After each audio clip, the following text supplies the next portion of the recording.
من ابدا علی حبیبک خیر الخلق کلہم هو الحبیب الذی ترجى شفاعته لكل حول من الاحوال مقتحم یا اکرم الخلق مالی من الوذ به سواک عند حلول الحادث الامامی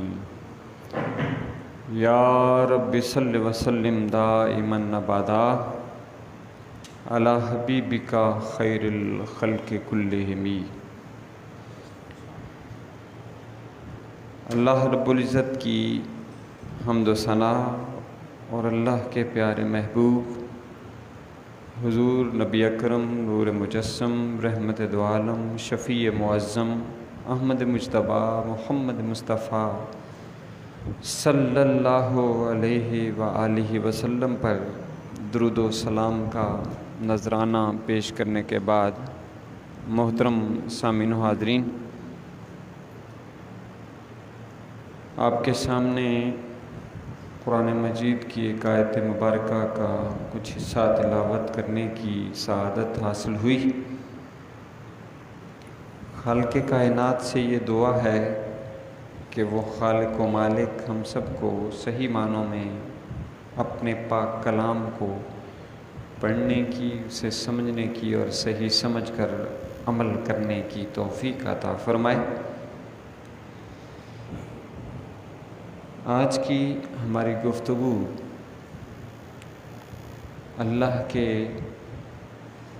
نیک بندوں، اولیاء اعظام، بزرگان دین، ان کو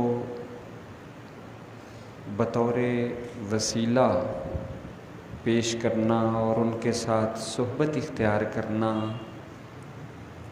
اس کی مناسبت سے ہے کہ حضور داتا گنج بخش علی حجویری رحمۃ اللہ علیہ کا ابھی عرس گزرا، تو ذہنوں میں کئی لوگوں کے یہ سوالات پیدا ہوتے ہیں، ابھرتے ہیں اور ہم سے بھی پوچھے جاتے ہیں۔ تو اسی تناظر میں سوال یہ بنا کہ جی اللہ پاک اپنے پاک کلام میں ارشاد فرماتا ہے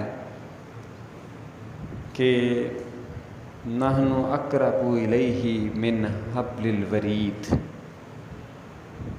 کہ اللہ پاک فرماتا ہے کہ میں یعنی خالق کائنات بندے کی شاہ رگ سے بھی زیادہ قریب ہوں۔ یہ آپ نے بات سنی بھی ہوئی ہے، زبان زد عام ہے کہ اللہ رب العزت شاہ رگ سے بھی زیادہ قریب ہے۔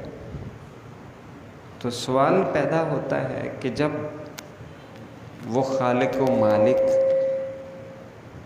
جو ہر بندے کی شاہ رگ سے زیادہ قریب ہے، تو اس کو اس کا قرب حاصل کرنے کے لیے،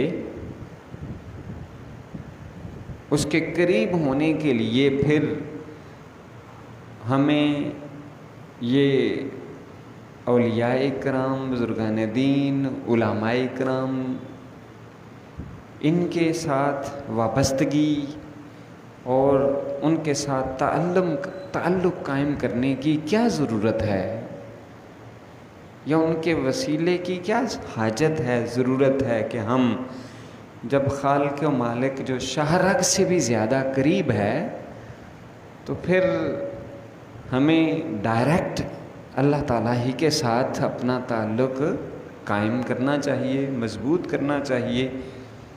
اور یہ بات بڑی اپیلنگ بھی ہے، ہر عام شخص کو جب یہ بات بتائی جاتی ہے تو وہ اس کو جو ہے وہ سمجھ لیتا ہے اور آسانی سے وہ اس بات کا قائل ہو جاتا ہے کہ ہاں کسی ولی کی، کسی بزرگ کی، کسی بھی مخلوق کی، دوسرے لفظوں میں کر لیں اللہ کے علاوہ کسی بھی بندے کی ہمیں حاجت اور ضرورت نہیں ہے کہ ہم اللہ کا قرب پانے کے لیے اس کے پاس جائیں یا اس سے تعلق قائم کریں یا اس کا وسیلہ ہم داخل کریں، شامل کریں۔ تو یہ ایک مطلب پھر بیانیہ اس طرح سے بنتا ہے کہ ہمیں حضور داتا گنج بخش علی حجویری رحمۃ اللہ علیہ کے مزار کے اوپر جانے کی کیا ضرورت ہے، ان کے ساتھ نسبت اور تعلق قائم کرنے کی کیا ضرورت ہے کہ جب اللہ رب العزت شاہ رگ سے بھی زیادہ ہر بندے کے قریب ہے۔ تو اس ضمن میں ہمیں یہ دیکھنا ہے، سوچنا ہے کہ یہ جو اللہ پاک کا فرمان ہے کہ نحن اقرب الیہ من حبل الورید، کہ ہم جو ہے وہ ہر شخص کی شاہ رگ کے سے زیادہ قریب ہیں، تو اس کا مفہوم کیا ہے، اس کا مطلب کیا ہے اور کس سینس میں ہے کہ اللہ پاک ہر بندے کی شاہ رگ سے زیادہ قریب ہے، اس قربت سے کیا مراد ہے۔ اور دوسرا یہ تو اللہ نے فرمایا نا کہ میں ہر شخص قریب ہے۔ بھئی دیکھیں، ایک یہ چیز جو ہے وہ میرے قریب ہے تو میں اس کے قریب ہوں، یہ میرے قریب ہے، دونوں چیزیں پھر اکٹھی ہو گئی نا۔ لیکن اس بات کو سمجھنے کے لیے ہمیں تھوڑا سا دھیان اور غور و فکر کرنا ہوگا کہ اللہ رب العزت اپنے پاک کلام میں ارشاد فرما رہا ہے کہ نحن اقرب الیہ من حبل الورید، کہ ہم بندے کی شاہ رگ سے بھی زیادہ قریب ہیں۔ کیا یہ کسی ایک بندے کی خاص حیثیت ہے یا کہ تمام کے ساتھ ایسا ہی ہے؟ یہ خصوصیت نہیں بیان کی۔ گویا اس کا مطلب یہ ہوا کہ جس طرح اللہ رب العزت جس کیفیت میں بھی ہے، ہم اس کیفیت کو بعد میں ڈسکس کرتے ہیں، جس کیفیت میں بھی ہے، جس طرح ایک مسلمان کی شاہ رگ کے قریب ہے، ایسے ہی ایک غیر مسلم کی شاہ رگ کے بھی قریب ہے۔ وہ جس طرح سے اپنے انبیاء کی شاہ رگ کے قریب ہے، ایسے ہی غیر انبیاء کے بھی وہ قریب ہے۔ اور جس طرح سے وہ حضرت سیدنا ابو بکر صدیق رضی اللہ تعالیٰ عنہ کی شاہ رگ کے قریب ہے، ایسے ہی ابو جہل اور ابو لہب کی شاہ رگ کے بھی قریب ہے۔ گویا ایک مسلمان اور ایک غیر مسلم، ایک مسلمان، ایک عیسائی یا یہودی یا سکھ یا کسی بھی شخص مذہب کو ماننے والا یا نہ ماننے والا، تمام اس حیثیت سے برابر ہیں کہ وہ خالق و مالک، جس طرح سے خالق ہونے میں وہ سب کا خالق ہے، صرف مسلمان کا ہی نہیں ہے، صرف عیسائی ہی کا نہیں ہے، یہودی کا ہی نہیں ہے، ساری کی ساری انسانیت میں سے ہر فرد کا جیسے وہ خالق ہے، وہ اللہ رب العزت ہر فرد کی شاہ رگ کے قریب ہے۔ لیکن سوچنا یہ ہے کہ کیا بندے بھی اس کے قریب ہیں؟ اور دوسرا یہ کہ وہ کس حیثیت سے قریب ہے؟ کیا جسمانی اعتبار سے قریب ہے؟ تو سمجھ لیں، جان لیں کہ وہ تو جسمانیت سے پاک ہے، خالق کائنات جسم سے پاک ہے، وہ اعضاء سے پاک ہے۔ اس کا مطلب یہ ہوا کہ وہ کس اعتبار سے قریب ہے؟ وہ اپنے علم کے اعتبار سے قریب ہے کہ وہ ہر ایک شخص کے بارے میں جانتا ہے۔ وہ خالق و مالک ہر شخص کے قریب ہونے میں اس مفہوم میں ہے کہ وہ اس کے سامنے چاہے جتنا بھی کوئی دور بیٹھا ہوا ہے وہ اس کے علم میں ہے، نالج میں ہے۔ جیسے میرے ہاتھ کی ہتھیلی پر کوئی چیز رکھی ہوئی عیاں ہے، واضح ہے، خالق کائنات پوری کائنات کے ہر فرد کو اس سے بھی زیادہ قربت کے ساتھ جانتا ہے، اور قدرت کے اعتبار سے بھی قریب ہے کہ وہ جس کو جو کچھ کرنا چاہے وہ اس پر قادر ہے، وہ اس اعتبار سے قریب ہے، جسم کے اعتبار سے قریب ہونا اس کا مفہوم نہیں ہے۔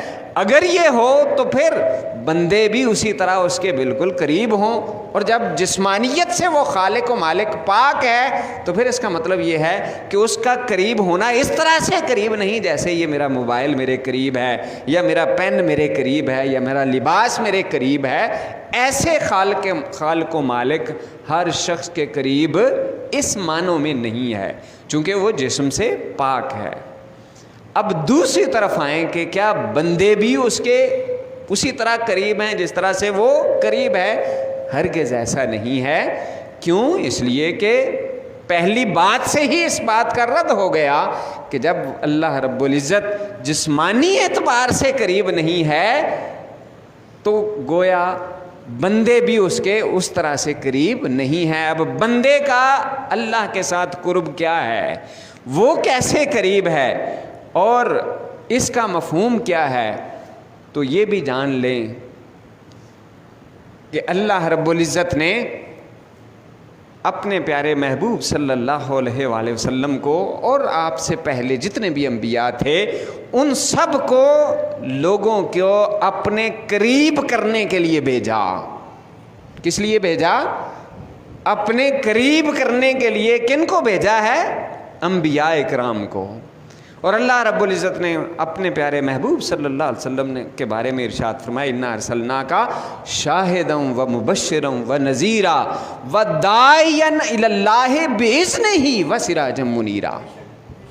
اس کے اندر بے شمار خصوصیات اور عظمتیں اور رفتیں حضور نبی پاک صلی اللہ علیہ وسلم کی موجود ہیں، لیکن جو مطلوبہ اس کے اندر الفاظ ہیں وہ ہے داعیاً الی اللہ، داعیاً الی اللہ، کہ آپ صلی اللہ علیہ وآلہ وسلم لوگوں کو بلانے والے ہیں، لوگوں کو دعوت دینے والے ہیں۔ کس طرف؟ الی اللہ، اللہ کی طرف، اللہ کی طرف بلانے والے ہیں۔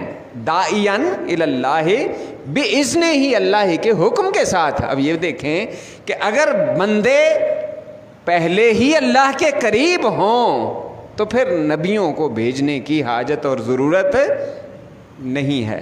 اللہ رب العزت نے انبیاء کرام کو اس لیے بھیجا کہ وہ میرے بندوں کو میری یاد دلائیں اور میرے قریب لائیں، انہیں دعوت دیں۔ گویا حضور نبی پاک صلی اللہ علیہ وآلہ وسلم کے اس وصف کو اس طرح سے بیان کیا کہ داعیاً الی اللہ بِإِذْنِهِ، کہ آپ صلی اللہ علیہ وآلہ وسلم لوگوں کو دعوت دینے والے ہیں۔ اور کس چیز کی دعوت دینے والے تھے؟ قولوا لا الہ الا اللہ، یہ کہہ لو کہ اللہ کے علاوہ کوئی معبود نہیں ہے اور محمد صلی اللہ علیہ وسلم اللہ کے بندے اور رسول ہیں۔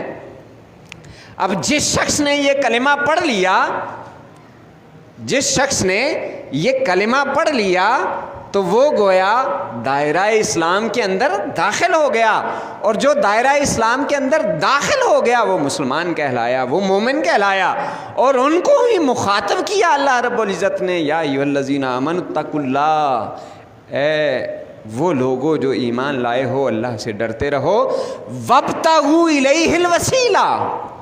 یہاں پر پھر کیا ارشاد فرمایا؟ وابتغوا الیہ الوسیلہ۔ اب یہ کہ یہاں پر ذرا تھوڑی دیر کے لیے سوچئے گا، غور کریں کہ جب بندہ مومن کسی نبی کے یا کسی بھی عالم دین کے کہنے کے اوپر وہ کلمہ پڑھ کر مسلمان ہو گیا، ایمان لے آیا، گویا اس نے معرفت کا ایک درجہ حاصل کر لیا۔ وہ گویا جب وہ اللہ کے بارے میں یہ پہچان گیا کہ میں نے اسی کی عبادت کرنی ہے، اس کے علاوہ کسی کی عبادت نہیں کرنی، تو پھر اسے کیا حکم دیا جا رہا ہے؟ وابتغوا، وابتغوا، تلاش کرو، ڈھونڈو، الیہ الوسیلہ، اس تک قرب حاصل کرنے کا کوئی ذریعہ، وسیلہ۔ اب یہ کوئی حدیث پاک نہیں ہے، یہ اللہ کے کلام کی بات ہو رہی ہے، اللہ کا کلام ہے کہ وابتغوا الیہ الوسیلہ، وہ خالق و مالک ارشاد فرما رہا ہے۔ اس کا مطلب یہ ہوا کہ جو یہ وسیلہ اختیار کرنا ہے یہ اللہ کے احکامات میں سے ایک حکم ہے اب وہ وسیلہ کوئی چیز جو ہے وہ کئی کہتے ہیں کہ جی نماز ہے، نوافل ہیں، نیک اعمال ہیں، یہ کیا ہیں؟ وسیلہ کے طور پر استعمال کریں جی۔ اولیاء کرام کا ذکر کہاں ہے؟ یہ اللہ کے ولیوں کو ہم کیوں اپنا وسیلہ کے طور پر استعمال کرتے ہیں؟ یہ تو ویسے ہی ہو گیا کہ جیسے کافر جو ہیں، مشرک جو ہیں، وہ بتوں کی پوجا کرتے تھے، عبادت کرتے تھے اور کہتے تھے کہ ہم ان کی عبادت صرف اور صرف اس لیے کرتے ہیں تاکہ ہم اللہ کا قرب حاصل کر لیں۔ وہ کیا کرتے تھے؟ بتوں کی عبادت کرتے تھے۔ تو سب سے پہلا فرق تو یہ سمجھ لیں کہ وہ بتوں کی عبادت کرتے تھے، ہم اولیاء اکرام کی عبادت نہیں کرتے۔ اگر عبادت ہوتی تو وہ تو سب سے زیادہ مستحق عبادت خدا کی ذات کے بعد تو مصطفیٰ تھے، اللہ کے سب سے قرب والے، لیکن کوئی بھی نبی کی عبادت نہیں کرتا، کوئی ولی کی عبادت نہیں کرتا اور نہ ہی ہے۔ تو سب سے پہلا فرق تو یہ ہو گیا کافروں میں اور مسلمانوں میں کہ وہ بتوں کو پوجتے تھے اور ان کی بندگی اور عبادت کرتے تھے، اور پھر یہ کہتے تھے کہ ہم یہ عبادت اور بندگی اس لیے کرتے ہیں کہ ہم اللہ کے قریب ہو جائیں۔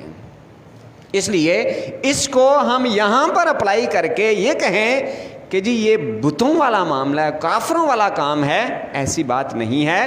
اگر یہ کافروں والا کام ہوتا تو خالق و مالک یہ نہ فرماتا کہ وابتغوا الیہ الوسیلہ، اور وہ بھی ایمان والوں کو مخاطب کر کے کہ جو پہلے ہی ایمان والے ہیں، جنہوں نے کلمہ پڑھا ہوا ہے، اور ان کو یہ حکم دیا جا رہا ہے۔ تو جتنے بھی انبیاء ہیں، جتنے بھی پیغمبر ہیں، ان سب نے اللہ کے قرب میں لانے کا ایک وسیلہ وہ خود بنے ہیں۔ سب سے پہلا وسیلہ اللہ کے جو نبی ہیں، پیغمبر ہیں، وہ اللہ کے قریب لانے کا ذریعہ بنے۔ اب جب نبیوں کا سلسلہ ختم ہو گیا تو اللہ کے پیارے محبوب صلی اللہ علیہ وسلم نے فرمایا کہ العلماء ورثۃ الانبیاء، یہ جو علماء ہیں یہ انبیاء کے وارث ہیں۔ جو کام انبیاء نبی کیا کرتے تھے، اب یہ کام اہل علم کا ہے، یہ اہل اللہ کا ہے، اور ہم نے بدقسمتی سے یہ اہل علم کو اور اہل اللہ کو الگ الگ دو خانوں میں تقسیم کر دیا۔ ایسا نہیں ہے، اصل میں اہل اللہ وہی ہے۔ انما یخشی اللہ من عبادہ العلماء، اللہ سے ڈرنے والے، اللہ کا قرب حاصل کرنے والے، اللہ کی بندگی کرنے والے وہی ہیں جو کہ معرفت حاصل کرنے والے ہیں، جو جاننے والے ہیں، جو علماء ہیں، جو علم رکھتے ہیں۔ تو جو علم کے بغیر کوئی تصوف کا نام لیتا ہے تو علم جو ہے وہ اس کے بغیر تصوف اس کا کوئی وجود نہیں ہے، اور اس کا تصور اسلام کے اندر نہیں ہے۔ ہاں، جب یہ بات واضح ہو گئی کہ ہر کوئی اللہ کے قریب نہیں ہے، وگرنہ اگر اس اصول کے مطابق ہوتا تو جتنا قرب اور مقام سیدنا صدیق اکبر رضی اللہ تعالیٰ عنہ کو حاصل تھا، اللہ پاک تو سب کے قریب تھا۔ جس طرح سیدنا ابو بکر صدیق رضی اللہ تعالیٰ عنہ کے قریب تھا، ابو جہل کے بھی قریب تھا۔ کہ کیا ابو جہل اللہ کا قرب حاصل کرنے والا تھا؟ چونکہ اس کو معرفت ہی نہ تھی۔ تو یہ جتنا بندہ اللہ کی معرفت حاصل کرتا جاتا ہے، جب لا الہ الا اللہ محمد رسول اللہ پڑھ لیا، معرفت کا ایک مقام اور درجہ حاصل کر لیا، اسلام کے اندر داخل ہو گئے، پھر اس کے بعد دیگر جو معرفت کے درجات ہیں، جتنا بندہ وہ معرفت کے درجات حاصل کرتا جاتا ہے اتنا ہی وہ اللہ کے قریب ہوتا جاتا ہے۔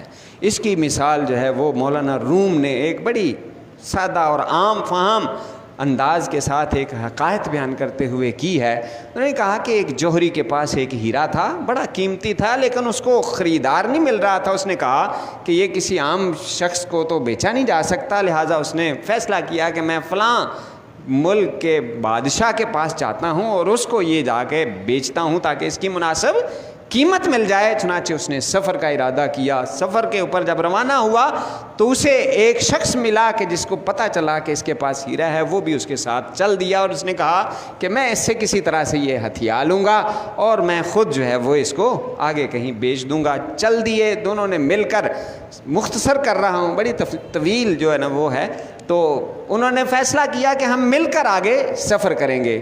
چنانچہ جب وہ رات کو سونے لگے تو جوہری نے کہا کہ اگر یہ ہیرا جو ہے وہ اس کے ہاتھ میں لگ گیا تو میرا تو سارا محنت جو ہے وہ ضائع ہو جائے گی۔ اس نے کیا کیا، اس نے اس کو بٹھایا اور کہا کہ دیکھو ہم مسافر ہیں تو ایسا کرتے ہیں، طے کر لیتے ہیں کہ کس طرح سے ہم نے رات گزارنی ہے۔ میرا خیال یہ ہے کہ آدھی رات جو ہے وہ اگر دونوں سو گئے تو کوئی ہو سکتا ہے تیسرا آدمی ہمیں مار جائے اور ہمارا مال و اسباب لے جائے، تو ہم ایسا کرتے ہیں آدھی رات میں جاگتا ہوں اور میں سامان کی حفاظت کروں گا، تم سو لینا، اور جو باقی آدھا حصہ ہوگا وہ میں سو لوں گا اور آپ جاگ کے جو ہے وہ نگرانی کر لینا۔ اب بات طے ہو گئی اور اس نے کہا کہ آپ، جوہری نے کہا آپ سو جاؤ۔ چنانچہ فکر مند ہوا کہ اب کیا کروں، وہ سو گیا، تھکا ہوا تھا، گہری نیند سو گیا۔ اب اس نے، جوہری نے کیا کیا کہ وہ جو ہیرا تھا وہ اس کے کپڑوں کے اندر چھپا دیا، اور جب آدھی رات پوری ہوئی، آدھی مکمل ہو گئی، تو پھر اس کو جگایا اور کہا بھئی آدھی رات ہو گئی ہے، اب تم جاگو، میں سو جاتا ہوں۔ جوہری نیند بھر کر، خراٹے بھر کر سونے لگا۔ اس نے اس کا سارا سامان چیک کیا، ایک ایک اس کے کپڑے کو دیکھا کہ اس نے ہیرا کہاں رکھا ہوا ہے، لیکن اسے کہیں بھی ہیرا نہیں ملا۔ کیوں کہ اس کے اپنے کپڑوں کے اندر اس نے چھپایا ہوا تھا۔ صبح اٹھا بڑا پریشان، پھر دن گزر گیا، ایسا اس نے ایک مہینہ جو ہے نا وہ اسی طرح نکال دیا کہ روزانہ جب وہ سونے لگتا تو سونے سے پہلے وہ اس کے کپڑوں کے اندر وہ ہیرا چھپا دیتا، اور صبح جو ہے نا وہ مرضی سے جب اس کی آنکھ لگتی تو وہ نکال لیتا۔ اس طرح سے پورا مہینہ گزر گیا، تو آخر میں وہ کہنے لگا کہ میں نے ہار مان لیا، اب مجھے یہ بتا دو کہ یہ تم ہیرا کہاں چھپاتے تھے۔ تو اس جوہری نے کہا کہ یہ ہیرا جو ہے وہ تمہارے قریب تھا لیکن تم اس کے قریب نہ تھے۔ یہ ہیرا تمہارے قریب تھا لیکن تم اس کے قریب نہ تھے۔ کیا مطلب کہ تمہیں پہچان نہ تھی، قریب تو تھا لیکن تمہیں علم ہی نہیں تھا، تمہیں پتہ ہی نہیں تھا، تمہیں خبر ہی نہیں تھی۔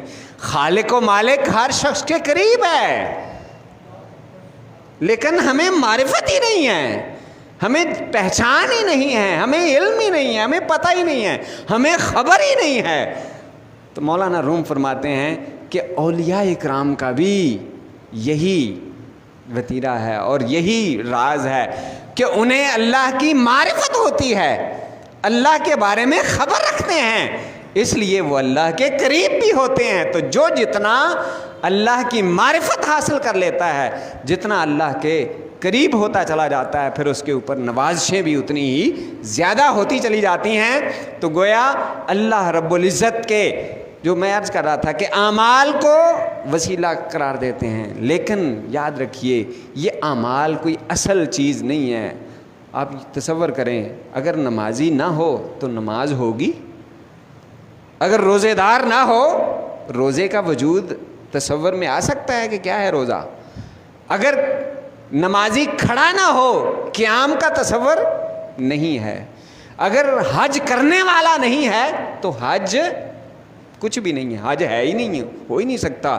جتنے بھی نیک اعمال ہیں جب تک اس کے کرنے والا نہیں ہے تو آپ نیک عمل کو تو وسیلہ مان لیں، لیکن جو نیک عمل کرنے والا ہے اس کا کوئی وسیلہ نہ مانیں، اس کی کوئی حیثیت نہ ہو۔ یہ کیسی نان سینس ہے کہ بھی جو نماز ادا کرنے والا ہے، نماز کو آپ مان لیں، نمازی کو نہ مانیں۔ حج کو آپ مان لیں، حج کرنے والے کا انکار کر دیں۔